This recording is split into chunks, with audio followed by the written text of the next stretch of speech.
Bismillahirrahmanirrahim. Wa idan sareng dina nalika roa toenuhu ari taneuhna itu kausar eta miskun sapertikeun minyak misik adfarun anu meleber atawa seungit itu miskan suma urido tuluy diasongkeun alaihi ka Kangjeng Nabi naon annaru seuneu naraka. Faidan mangka dina nalika uridot fiha eta tetep dina itu enar godobullahi ari bebenduna Gusti Allah wajajrihi sareng panyegahna Gusti Allah wa nikmatihi sareng siksaanana Gusti Allah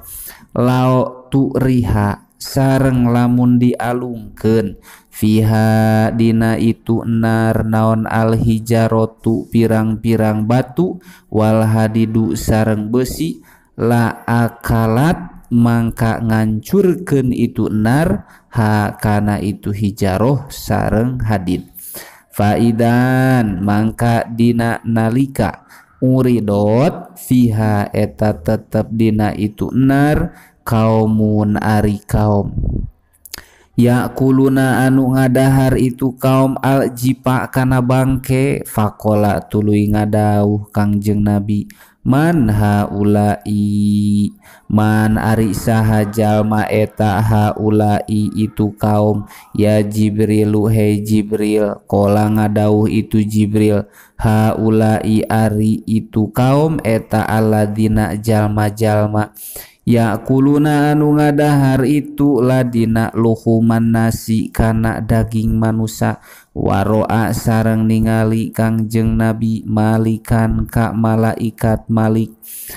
khozinan nari anu jadi juru kunci naraka. Faidan mangka dina nalika roa huwa ari itu malaikat malik eta rojulun sapertikeun lalaki abasun anu merengut itu rojul yu'ropu anu dikanyahokeun naon al godobu amekna piwajhihi dina laraina itu malaikat malik fabada'a tuluy ngawitan hu ka itu malik sahaan nabiyu ka Kangjeng Nabi sahaan nabiyu Kangjeng Nabi bisalami kana maca salam summa uglikot tuluy ditutupan naon annaru naraka dunahu karena arah-arah Kangjeng Nabi summa rufi'a tuluy diangkat Kangjeng Nabi ila sidratil muntaha ka sidratil muntaha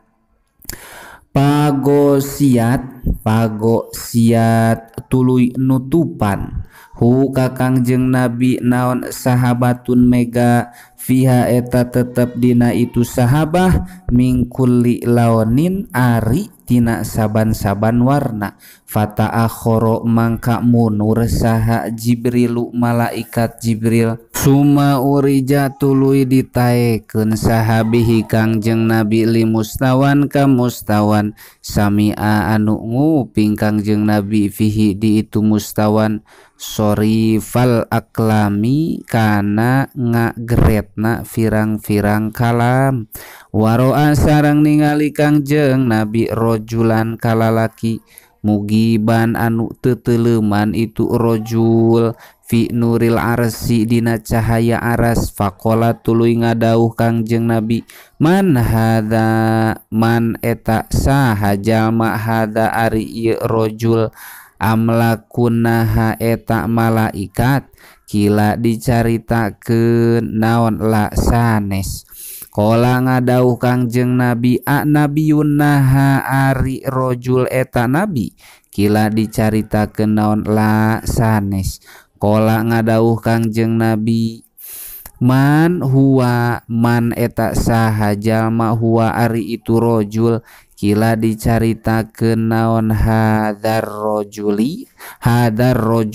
ari rojul eta ieu lalaki kana anu kabuktosan itu rojul fid dunya eta tetep di dunya lisanuhu ari lisana itu rojul rotbun eta rotbun anu baseuh bidikrillahi ta'ala ku zikir ka Gusti Allah wa qalbuhu sareng ari hatena itu rojul eta muallakun anu dicantelkeun bil masajid ka pirang-pirang masjid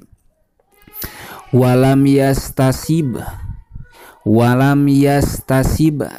sareng tara nyarekan itu rojul liwa lidaihi ka inung bapana itu rojul kotun sama sakali faro'a tuluy ningali Kangjeng Nabi robbahu ka pangeranana itu Kangjeng Nabi subhanahu halna maha suci itu Robbi wa ta'ala sareng maha luhur itu Robbi fakhorro tuluy ngajungkel sahaan nabiyu Kangjeng Nabi sajidan halna anu sujud wa kallama sareng ngadauhan hu ka Kangjeng Nabi saha robbuhu pangeranana itu Kangjeng Nabi inda dzalika dina nalika itu sajidan faqala mangka ngadauh itu Robbi lahu ka Kangjeng Nabi ya Muhammadu hai Muhammad kola ngadauh Kangjeng Nabi labaika netepan bakti abdi ka Gusti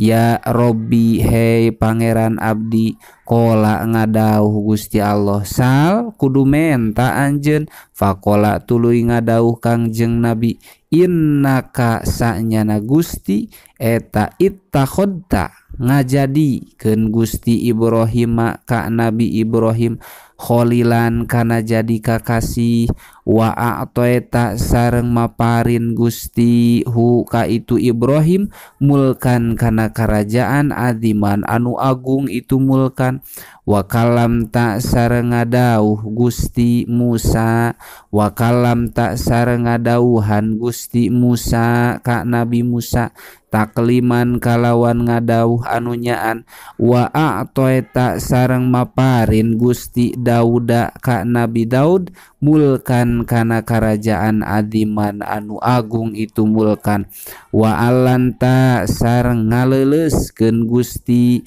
lahu ka itu Daud al hadida kana besi wa sakhorta sareng naklukeun Gusti lahu ka itu Daud al jibala kana pirang-pirang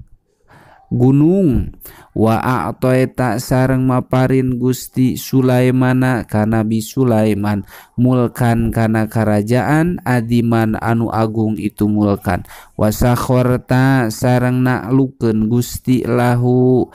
pikeun itu Sulaiman al jinna ka jin wal insa sareng manusia wasayatina sareng setan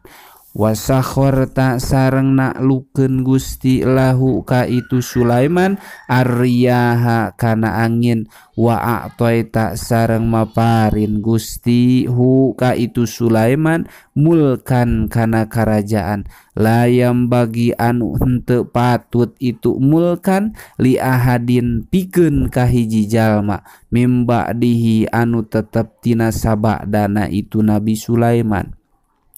wa alam ta sareng merek terang Gusti Isa ka Nabi Isa atau rota kana kitab Toret wal Injila sareng kitab Injil wa ja'al ta sareng ngajadikeun Gusti hu ka itu Isa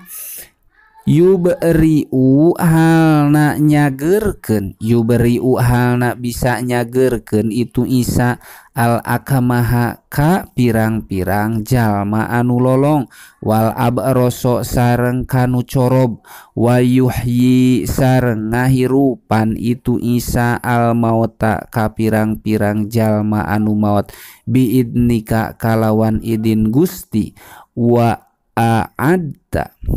sareng ngaraksa Gusti hu ka itu Isa wa ummahu sareng ka ibuna itu Isa minas syaitoni ti setan arrojimi anu diranjam itu setan falam yakun mangka henteu kabuktosan lis syaiton